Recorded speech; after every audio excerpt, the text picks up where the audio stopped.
আমরা আশা করছি সুচিকিৎসার মাধ্যমে তিনি বাংলাদেশে ফিরে আসবেন।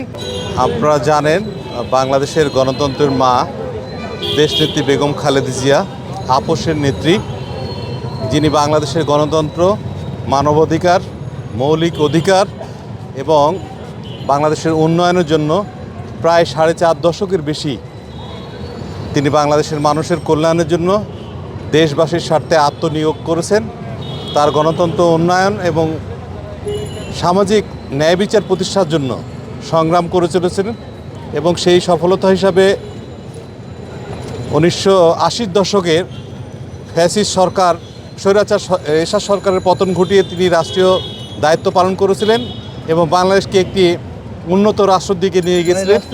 ঠিক তার পরবর্তীতে দীর্ঘ সময় পরে 2001 সালে রাষ্ট্রীয় দায়িত্ব পালন করার পরে তিনি বাংলাদেশের শিক্ষা, কৃষি সহ বাংলাদেশের উন্নয়নের জন্য অসামান্য অবদান রেখেছেন।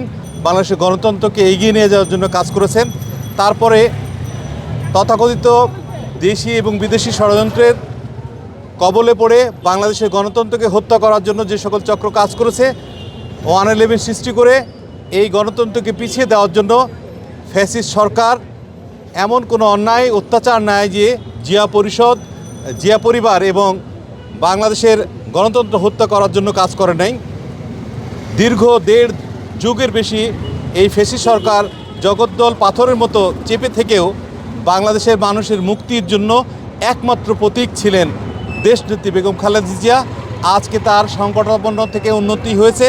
আমরা মহান রব্বুল আলামিনের দরবারে এর জন্য শুকরিয়া আদায় করছি। তার উন্নততর চিকিৎসার জন্য বিদেশে গমন করার বিষয়ে সিদ্ধান্ত নিয়েছে মেডিকেল টিম। আমরা আশা করছি অতি সত্বর সুচিকিৎসার মাধ্যমে তিনি বাংলাদেশে ফিরে আসবেন।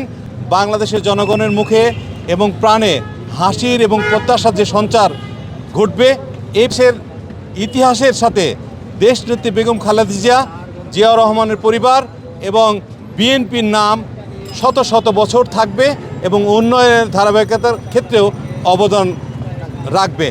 এনসিপির বক্তব্য, তারা একটি রাজনৈতিক দল, তারা কোন বিষয়টা নিয়ে চিন্তা করে এটা বলেছেন সেটা তাদের রাজনৈতিক সিদ্ধান্ত।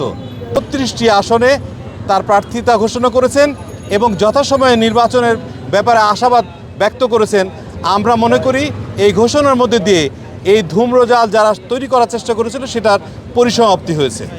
মা এবং যথাসময়ে উনি তার মায়ের সুচিকিৎসা সম্পন্ন করে মা এবং ছেলে বাংলাদেশে আসবেন এবং বাংলাদেশের সকল পর্যায়ের মানুষের মুখে হাসি ফুটিয়ে তুলবেন, এটাই আমাদের প্রত্যাশা। বাংলাদেশ সংবিধানের নির্বাচন কমিশন আইন অনুযায়ী যে ধারা আছে সেই ধারা অনুযায়ী কবে কোন দিন নির্বাচন করবেন সুবিধাজনক সময়ে নির্বাচন কমিশন তফসিল দেবেন, সেই অনুযায়ী নির্বাচন হবে। এটি একটি বিষয়, নির্বাচন কমিশনের বিষয়। আর যেহেতু ঐক্যমত কমিশন এবং সকল রাজনৈতিক দলের সাথে সরকারের আলোচনার মধ্যে দিয়েই এবং সরকার ঘোষণা করেছেন ফেব্রুয়ারির প্রথম অংশেই মধ্যেই জাতীয় নির্বাচন আয়োজন করবেন, সেই অনুযায়ী ব্যবস্থা নেবেন।